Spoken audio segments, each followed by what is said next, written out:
going to talk to you and give you my opinion, my feelings about the Sigma 12 DLS. I've flown sizes 22, 24 and 26, and I've flown them with a variety of different harnesses as usual, including the Lightness 4. Pilots who flew the Sigma 10 will know that that was quite a sporty glider. It's a really fantastic wing, but quite sporty, near the higher end of the C class. And then the Sigma 11 came out, and they managed to keep I think they managed to keep all of the good parts of the Sigma 10, all that sporty, lovely handling, agile handling, and a lovely sweet feeling and very precise, but it was just calmer. And I think the Sigma 12 seems like another step of evolution in that direction. The wing feels a bit calmer and even easier than the Sigma 11. I think from the Sigma 10 to the 11, I think most pilots would agree it was quite a change. Not as big a change from the Sigma 9, which was like a low C, to the Sigma 10, which is like a high C and quite sporty. So this is more of a progression. With the Sigma 12, you're keeping all the good features of the Sigma 11, and it's just like the Sigma 11 plus, just a refinement and improvement. Even better performance, just as good handling, just as good climb, slightly better in weak stuff, and particularly you're gaining extra glide when you're using the speed bar, and using the rear risers I think it's even better. Extremely sorted, very sorted indeed. It's nice, it's great to launch in all conditions. Launching in nil wind, the glider inflates really easily. You don't need to have a special V-shaped layout or any particular technique. I mean, obviously a good layout helps, but I find it's particularly easy. The glider just inflates very easily, fills up, and it forms its wing shape and wants to come up and fly. Then as soon as there's any breeze, well, the glider again just inflates really easily.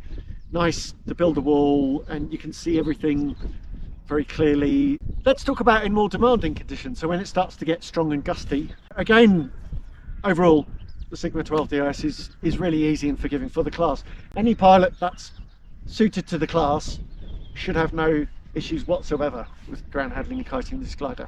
When it's in strong winds, I think the glider is easy to bring up and fly. It does not need or want a heavy hand pulling it up into the air.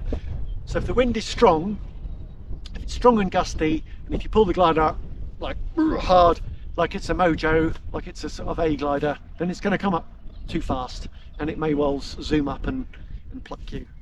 The easy thing there, the really nice thing there, is that it's super nice to kite and inflate and bring round and bring up round the side. Because the wing inflates so nicely and it's so easy to control at different angles, then it's really good for that. In summary, for ground handling, I think it's a really sorted, lovely wing to kite, to launch, to kite, to ground handle. Now going on to launch, straight away from the ground, even as you launch, you can feel the glider feels very solid. It's not quite as solid as the solid two-liners, which are more planky. It's more just kind of very taut and solid, but not like the Sigma 10, which is taut and a bit more edgy. It's more like the 11, which is very solid and taut, but kind of, I guess, a slight more dampenedness to it. It's not as active and sporty. And I'd say the Sigma 12 DLS is a little bit more that way. You notice that the Sigma 12 feels very reassuring and pitch stable above your head. It's not a glider that really pitches and moves around. Like today, I've just had a flight that was absolutely lovely. Managed to work some quite tricky thermals. Actually, they were pretty tricky. And I was flying with a number of pilots on two-liners. Some very good pilots. And one of them is on an Enzo 3. He's part of the British team. He's a really excellent pilot. And I mean, obviously there's always a bit of luck, but I did feel like on the Sigma, the same as I felt recently flying the Niviuk Arctic 7, which is a 2.5 liner, but flies like a 3-liner. I just kind of felt like I just had a nice edge in terms of feeling where the lift was and climbing really well. And I was certainly in these small tricky cores, I was really able to turn right on the lift. Flying in these kind of conditions where there was like thermals to actually get your wingtips stuck into and really work and do that, which is for me is the real pleasure of flying. Having to like work to make something out of the conditions, rather than feel like you're hanging on and trying to not fall out of the sky and just hanging on as you're going up at 8 meters a second, which I've done a lot of. And that's one type of flying. But for me, I just really enjoy the kind of reward and pleasure out of making something out of just like more subtle conditions. When you're working the ridge, the Sigma is an absolute delight. It's really good at working the ridge. Let's talk about when you're having to work and it's like not so just easy lifting, because any wing will go up there, but you're having to work the lift and this tricky lift and stuff around like that. Great wing for that. Really good and fun. Just thermaling, absolutely delightful to thermal. It's just a thermaling joy, really lovely. It's just really somebody who loves thermaling and just likes playing around with thermals and doing that, and just all types of thermals, from very light and scratchy stuff. It's really good, climbs very, very well, and quite strong thermals that you need to core and bank it up. It does that well. And that's because the handling, although the glider turns pretty flat, it's got a real precision and sharpness to the handling. And I do think that's kind of an advanced, it's got an advanced handling feeling to it. So now I have to explain that a bit. It's with advanced, you have a feeling of a very sharp, precise handling with a precise amount. As you adjust the brake, you get exactly the kind of turn increase that you expect. It's not, some gliders are a bit more sort of don't do much here, then do quite a lot there, and then kind of go a lot stiffer here or something like that. I think the handling and the turn is very progressive. And the brake lengths, I think, on the moderate side, so I've been tending to just fly with a half wrap, and that's really, really good, and that's been for all 3 sizes I've tested.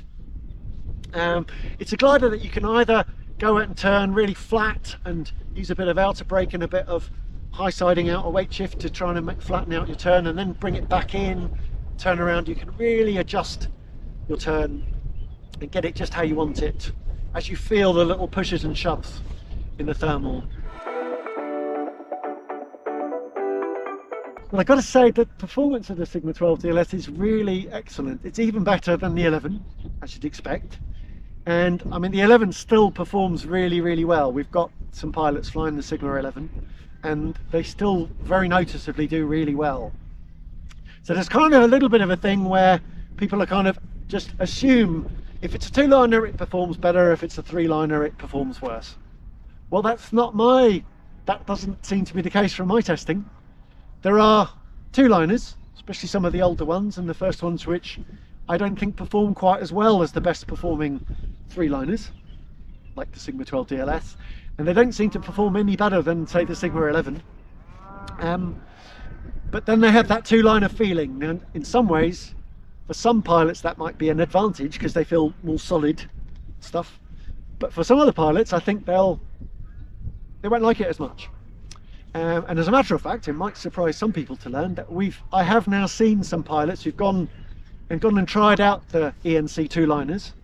Quite a few of those pilots have stayed with them and are really happy, but not all of them. Some of them have gone back to flying 3-liners. And those pilots are very clearly those kind of pilots who are prioritising their pleasure over performance. So it's very clear the Sigma 12 glides really, really well. Certainly of the 3 ENC, the 3-liners in the sports class, I think it's quite likely might be certainly one of the best, right at the very top. Very, very good, the best. I think the Arctic 7, the Niviuk Arctic 7 is also really, really good. The Sigma 12 compared to the 11, I feel like you notice when you're just soaring around, it's just performing just a little better than the Sigma 11 all the time. It's particularly though when you go onto the speed bar and when you're gliding into wind. That's where I feel like you notice the advantage more, the performance difference. So I think the Sigma 11 and the 12 seem to climb just as well. It might be in the lighter stuff the 12 has got an advantage. I think in the strong stuff they seem quite equal, but it's then once you go on glide into wind that I think you can notice the Sigma 12 has a bit of an advantage. It's not like a massive advantage, but it is noticeable. The Sigma 12 feels even more solid and more efficient than the 11. The leading edge which even on the Sigma 11 is incredibly clean. Quite a lot of wings get kind of dimples and start fluttering, and they sort of start to move about. And with the Sigma 11, it's already very solid and very well behaved. And I think the Sigma 12 just takes it another level. But when you go to right to full bar, the leading edge just is absolutely, totally clean, completely solid, and you can, and with a nice feeling. It's not solid, like solid and planky, and you can't feel what's going on. But it doesn't also get all nervy and twitchy, edgy. It's just solid, very efficient, very good. For my testing, the performance is really not that far off even the best of the ENC 2 liners. Yes, they do have edge, a bit more speed, the fastest ones like the Scala and the Photon, the Light, and the X2C. I think those particularly stand out to me as having that edge. Then flying on the rear risers, I think Advance have done a really nice job. It's a pure three-liner. They've decided to prioritise the risers being nice to handle and not sticks catching on your lines. You just put your hands inside the risers effectively and they're just loops. Put your hands there. It's fairly firm, but there's a good connection there. Advance have done a really good job, because quite often with three-liners, when you're flying on the rear risers and you pull them down a lot, you see a big creasing across the wing, and I didn't see any of that with the Sigma.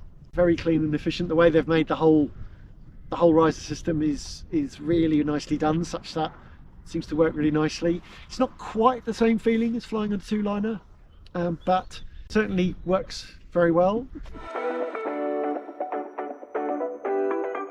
So descent techniques, well, certainly the Sigma does classic big ears with the outer A-lines. When you pull the outer A-lines and it collapses the tips. It does them very easily. As in, it's easy to reach up and pull them in. It's not really physical, easy to hold them in. I think mostly they seem to be nice and stable. I have had a couple of times where they seem to flap a bit, but that's not unusual for big ears.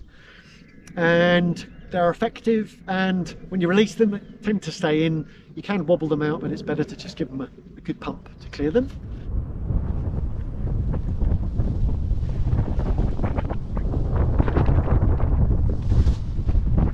I was very happy with the classic big ears, and that's the technique I'd use on the Sigma. Spirals, very controllable.